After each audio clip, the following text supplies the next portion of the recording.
V-Guard presents कौन जीत रहा है, को पावर्ड बाय सेंसोडाइन एंड विमल। बोलो जुबां केसरी। लोकसभा चुनाव 2024 के परिणाम आ चुके हैं और जिस तरह से इतना बड़ा उलटफेर पूरे देश में देखने को मिला और साथ ही साथ सबसे बड़ा तो उत्तर प्रदेश का उलटफेर रहा। यहाँ पर तकरीबन आधी सीट गठबंधन के खाते में चली गई हैं और अगर हम कानपुर की बात करें तो यहाँ पर भले ही कानपुर नगर की सीट पर भाजपा के प्रत्याशी रमेश अवस्थी जीत गए हों, लेकिन जो आंकड़े दिखा रहे हैं वो ना सिर्फ चौंकाने वाले हैं बल्कि आगे भविष्य के लिए भी कहीं ना कहीं एक कहानी बयां करते हैं। अगर हम यहाँ की 5 विधानसभाओं की बात करें जो कानपुर में है, कानपुर नगर सीट पे लगती हैं, उसमें से 3 ऐसी हैं जिसमें कि समाजवादी पार्टी के विधायक इस समय काबिज हैं। कैंट, सीसामऊ और आर्यनगर। और इन तीनों ही जगहों पर रमेश अवस्थी की हार हुई है, यानी बीजेपी की हार हुई है। लेकिन जो सबसे ज्यादा चौंकाने वाली बात है वो ये है कि किदवई नगर और गोविंद नगर विधानसभा, जिसको कि ये माना जाता था कि ये बीजेपी का गढ़ है और इसी वजह से रमेश अवस्थी जीते भी हैं वहां से, इसमें भी कोई दो राय नहीं है, लेकिन वहां से भी भाजपा को मिलने वाला वोट कम हो गया है। ये हम आंकड़ों के बिना पर बता रहे हैं। सबसे पहले आपको बता दें कि अगर हम गोविंद नगर की बात करें तो गोविंद नगर में 2019 में भाजपा को तकरीबन 1,21,000 वोट मिले थे और 45,000 कांग्रेस को वोट मिले थे। लेकिन मजे की बात यह है कि यही आंकड़े जब 2024 में देखे गए गोविंद नगर के लिए तो 1,21,000 से 1,12,000 पहुंच गई बीजेपी और कांग्रेस 45,000 से 71,000 पहुंच गई। यानी एक तरफ बीजेपी के वोट कम हो गए और दूसरी तरफ कांग्रेस के वोट बढ़ गए। यही हाल गोविंद नगर में है। गोविंद नगर में भी अगर हम बात करें तो 2019 में तकरीबन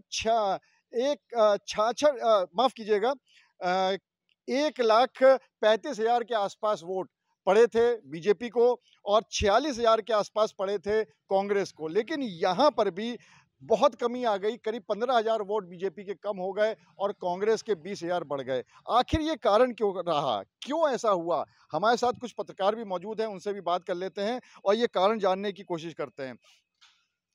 3 विधानसभा तो समझ में आती हैं कि कैंट, सीसामऊ और आरनगर, क्योंकि सपा का गढ़ रही हैं तीनों विधानसभा और यहाँ से बीजेपी के वोट कम हो गए, तीनों ही जगह से रमेश अवस्थी हार गए। लेकिन किदवई नगर और गोविंद नगर जो कि गढ़ हुआ करता था, वहां से बीजेपी का वोट बैंक कम होना क्या साबित करता है? देखिए, सबसे बड़ी वजह जो नज़र आई है कि जब से रमेश अवस्थी जी का जब जो है यहाँ पर टिकट हुआ, उसके बाद से जिस तरह से कार्यकर्ताओं में जो नाराज़गी थी, तो कहीं न कहीं ये भी एक बड़ी वजह रही कि जो कि गढ़ था, वहाँ से भी भारतीय जनता पार्टी को जो है वोट कम मिले हैं।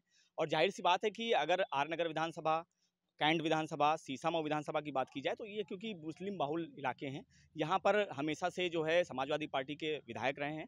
हालाँकि आर नगर से बीजेपी के विधायक रहे हैं, लेकिन उसके बाद से जब अमिताभ बाजपेयी सपा के विधायक रहे हैं, उसके बाद से यहाँ पर 2 बार वो विधायक रहे हैं।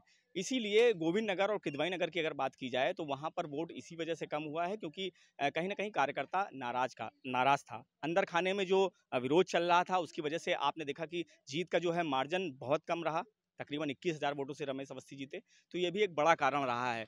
कहीं न कहीं अगर ये भी लोग कयास लगा रहे थे कि अगर और मेहनत की होती गठबंधन के प्रत्याशी ने तो शायद फैसला कुछ और होता। ये बात सही है और एक कयास तो ये भी लगाया जा रहा है कि अगर कहीं अमिताभ बाजपेयी प्रत्याशी हो जाते गठबंधन के तो शायद ये सीट भी मुश्किलों में पड़ जाती। लेकिन इनका ऐसा मानना है कि कहीं ना कहीं जो कार्यकर्ता था वो नाराज था, उसकी वजह से जो गढ़ मानी जाती थी विधानसभा वो नीचे आ गई है। आपको क्या लगता है कि जो गढ़ मानी जाती थी किदवई नगर, गोविंद नगर, वो भी नीचे आ गई? चलिए बाकी 3 तो समझ में आती हैं, तो अब क्या कारण लगता है कि ऐसा क्यों हुआ?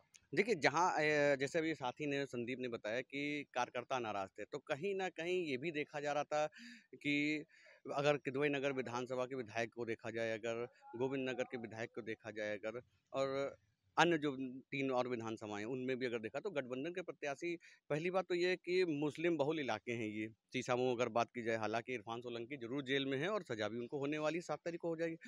तो कहीं न कहीं प्रत्याशी को लेकर के मतभेद तो था ही लोगों में। और उसके सबसे बड़ी बात उस दूसरी बात ये है कि जो कार्यकर्ता, पहले ये कहा जाता था कि समाजवादी पार्टी में गुंडे हुआ करते थे, लेकिन फिर उसके बाद भारतीय जनता पार्टी के जो जो बूथ अध्यक्ष, मंडल अध्यक्ष, ये सब जो बनाए गए, कभी उनके लिए क्या पार्टी ने कभी सोचा कि ये किस प्रवृत्ति के लोग हैं?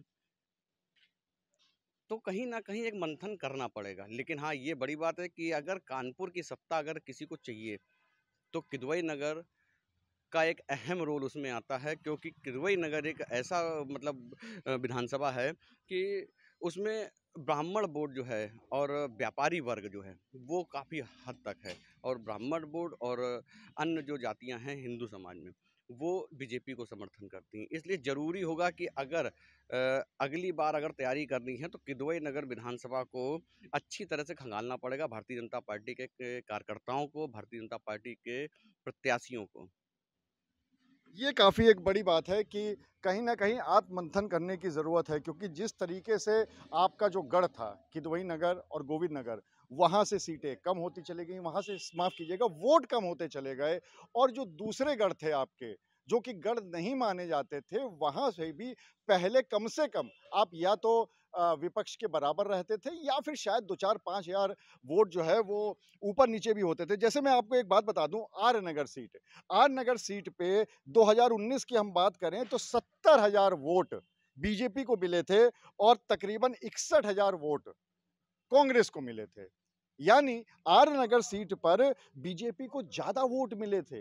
लेकिन वहीं अगर हम 2024 पे आ जाएं आर नगर सीट पर, तो जो 70,000 वाला आंकड़ा है वो 67,000 पे आ गया बीजेपी का, और कांग्रेस का जो आंकड़ा 61,000 का था वो 78,000 पहुंच गया। तो अगर इस तरह से देखा जाए तो जो 3 सपा की विधानसभा वाले क्षेत्र हैं, वहां पर लगातार विपक्ष का वोट बढ़ता जा रहा है, बीजेपी का कम होता जा रहा है, और यही बात वहां के गढ़ में भी हो रही है कि लगातार वहां पे बीजेपी का वोट कम हो रहा है और विपक्ष का बढ़ता जा रहा है। वी-गार्ड प्रेजेंट्स कौन जीत रहा है, को पावर्ड बाय सेंसोडाइन एंड विमल। बोलो जुबां केसरी।